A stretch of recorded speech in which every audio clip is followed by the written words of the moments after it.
Hi friends, అందరు ఎలా ఉన్నారు? నేనైతే బాగున్నాను. ఈరోజు నేను మీకు ఒక టిప్ చెప్పాలనుకుంటున్నానండి. పిల్లల్లో జ్ఞాపక శక్తి ఎలా పెరగాలి అనే దాని గురించి. సో లాస్ట్ వరకు అయితే ఈ వీడియో చూడండి. నచ్చితే లైక్ చేయండి, సబ్స్క్రైబ్ చేయండి, కమెంట్ చేయండి, వీలైతే అందరికీ షేర్ చేయండి. ఇది నేను నా పర్సనల్ అనుభవంతో చెప్తున్నానండి. ఇప్పుడు మనము చాలామంది 10th క్లాస్ ఎగ్జామ్స్, సిబిఎస్ఈ కానీ స్టేట్ బోర్డ్ కానీ ఎగ్జామ్స్ రాస్తూ ఉంటారు. 11th కానీ 12th కానీ అందరు పిల్లలు మనము బ్రైట్ అని చెప్పలేము. కొంతమంది యావరేజ్ పిల్లలు కూడా ఉంటారు. సో వాళ్ళల్లో జ్ఞాపక శక్తిని మనం ఎలా పెంచాలి అనే దాని గురించే.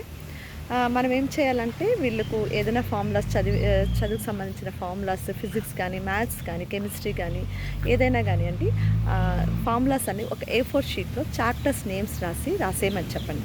రాసేసి ఒక 2 days వాళ్ళని బైహార్ట్ చేయమని చెప్పండి. 2 days బైహార్ట్ చేసిన తర్వాత రోజు ఒక 10 minutes ఆ ఫార్ములాస్ని అయితే దాన్ని ఎప్పుడు చూస్తూ ఉండమని చెప్పండి. అలా చూస్తూ ఉండే కొద్దీ ఏమవుతుందంటే వాళ్ళకి ఆ ఫార్ములాస్ అనేది బాగా గుర్తుండిపోతుంది మైండ్లో. అప్పుడు వాళ్ళకి ఎలాంటి డిఫికల్ట్ ప్రాబ్లం వచ్చినాను సరే వాళ్ళు వేసే కెపాసిటీ వాళ్ళకి వచ్చేస్తుంది ఆటోమేటిక్గా. ఇదేలాగా చిన్నపిల్లలకు కూడా అండి, వాళ్ళు ప్రతిరోజు మనము బేసిక్స్ వచ్చేస్తే రోజు ఒక 5 to 10 minutes చాలండి. వాళ్ళకి మనం ప్రాక్టీస్ చేసి రాయడము లేదా ఓరల్గా చెప్పడము చేపించినామంటేనే చాలు.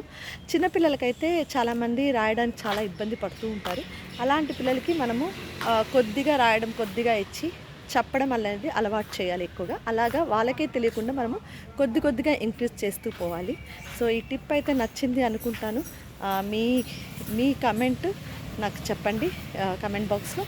Thank you so much. Bye.